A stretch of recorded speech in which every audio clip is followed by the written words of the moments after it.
alon na iwanan si Lilet doon sa madilim na lugar at takot nga po ang ating bida mga kapuso, at ang akala ni Renan ay nagtagumpay na siya dito sa balak niyang masama kay Lilet. At habang nandun nga po si Lilet, may dalawang nakamotor na lalaki na magtangkang gumawa sa kanya o manakit sa kanya, ngunit buti na lang nakatago ang ating bida at may dumaan na motor kung kaya't umalis ang dalawang lalaki. Sa pagkakataong ito, bigla namang dumating si Ira at nag-aalala nga siya dito kay Lilet at nagalit nga siya kay Renan dito sa ginawa niya at kinumpronta nga po niya ito at tuluyang nakipaghiwalay.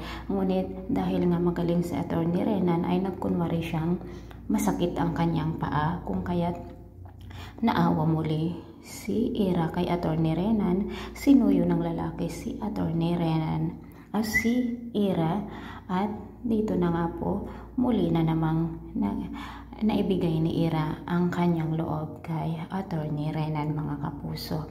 Samantala masaya naman ang ating bida dahil ang akala nga niya ay tanggap na siya ni Patricia, na hindi niya alam na meron din palang binabalak na masama si Patricia dito sa kanya. So mga kapuso, dalawa na o tatlo na ang mga tao na galit sa ating bida. Ito si Patricia, si Attorney Alon at si Lorena.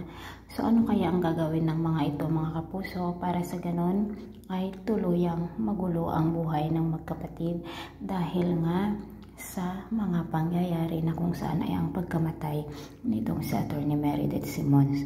So sana hindi makita ni Attorney Renan si Canor dahil nga gusto na nga rin niya itong paghigantian dahil siya daw ang sumira sa kanyang buhay kasama na si Attorney Meredith. Ito po ang mga dapat natin abangan. Patuloy lang po nating subaybayan ang Lilet Matias. Maraming salamat po. Bye-bye.